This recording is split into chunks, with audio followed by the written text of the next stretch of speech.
Assalamualaikum warahmatullahi wabarakatuh. Jumpa lagi hari ini, kita akan ceritakan tentang kisah Nabi dan para sahabat.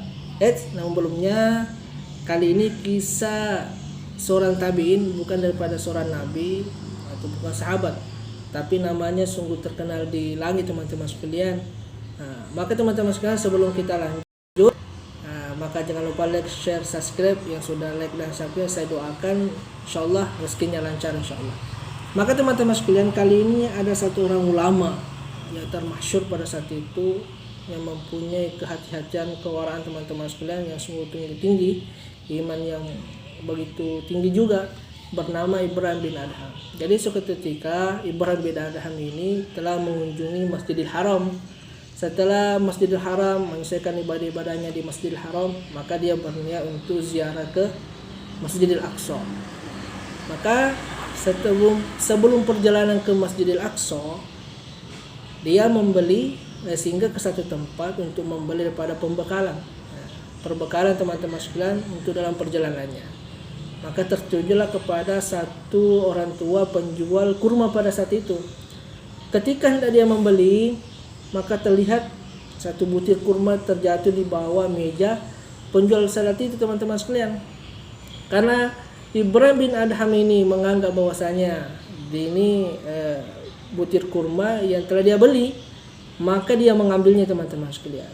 Maka dilanjutkanlah perjalanannya ke Masjidil Aqsa. Maka setelah sampai di Masjidil Aqsa teman-teman sekalian, selama 4 bulan di sana, maka malaikat datang pada saat itu. Malaikat datang dan Ibrahim bin Adham ini ke rumahnya bisa mendengarkan daripada percakapan malaikat tadi.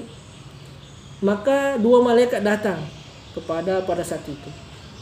Maka dia katakan, inilah Ibrahim bin Adham yang doanya terkabul, terkenal namanya di langit. Malaikat yang satu katakan, oh tidak, dulu memang, tapi sekarang sudah tidak makbul doanya. Malaikat yang pertama dikatakan, kenapa? Maka gara-gara daripada malaikat yang kedua katakan, gara-gara satu butir kurma ia telah mengambilnya yang bukan haknya. Karena mendengarkan daripada percakapan malaikat ini teman-teman sekalian, maka Ibrahim bin Adham langsung hatinya beristighfar. Karena satu butir kurma ini, asbab daripada satu butir kurma ini teman-teman sekalian, amalannya yang selama 4 bulan, sholatnya, puasanya, zikirnya teman-teman, seluruh ibadah-ibadahnya, baik ibadah fardunya maupun ibadah nawafilnya, ibadah sunnahnya, besar kemungkinan tertolak. Maka inilah yang membuat daripada Ibrahim bin Adham ini meninggalkan Masjidil Aqsa, langsung melanjutkan perjalanan ke Masjidil Haram teman-teman. Maka selama di Masjidil Haram, maka jumpalah satu orang di tempat tadi teman-teman membeli kurma. Kemudian dia katakan, wahai anak muda, 4 bulan yang lalu saya telah beli kurma di sini, seorang orang tua. Di manakah dia sekarang? Maka pemuda tadi dikatakan, oh orang tua itu telah meninggal dunia sebulan yang lalu. Maka teman-teman sekarang ternyata yang menjual sekarang adalah anaknya.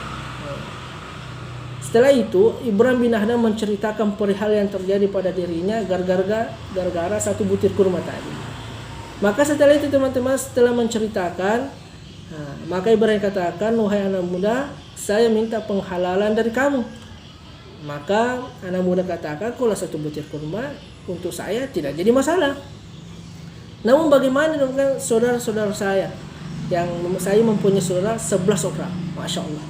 Jadi karena memang teman-teman sekalian ini ahli iman, ahli amal, maka Ibrahim bin Adham katakan, kalau begitu kasih semua alamat saudara-saudaramu, saya akan mendatangi dia untuk minta penghalalan daripada satu butir kurma tadi. Maka teman-teman sekalian, Ibrahim bin Adham betul-betul mendatangi setiap rumah orang-orang tadi, ahli waris tadi dari orang tua tadi teman-teman, saudaranya pemuda tadi teman-teman, mendatangi seluruhnya 11 orang minta penghalalan. Maka teman-teman sekalian, setelah itu seluruhnya setelah beres, maka kembali lagi Ibrahim bin Adham ini ke Masjidil Aqsa. Dia beribadah di sana, bermunajat kepada Allah Ta'ala. Maka setelah itu datanglah 2 malaikat tadi Maka malaikat pertama tadi katakan, oh inilah Ibrahim bin Adham yang dulunya yang doanya tidak terkabul. Maka yang satu katakan tidak, nah, doanya sudah terkabul, namanya sudah terkabul lagi, doanya sudah terkabul lagi karena dia telah meminta penghalalan daripada kurma, satu butir kurma tadi. Maka teman-teman sekalian, nah, inilah kisah bagaimana kehati-hatian seorang ulama terdahulu teman-teman sekalian. Jangankan yang haram, yang syubhat tadi teman-teman, mereka ini sangat berhati-hati, sehingga apa yang terjadi, apa yang mereka ucapkan, apa yang dia lakukan teman-teman sekalian bisa berkesan kepada orang-orang yang melihat, yang mendengar. Makinlah kisah inspirasi untuk kita. Semoga kisah ini bermanfaat. Barakallahu fikum.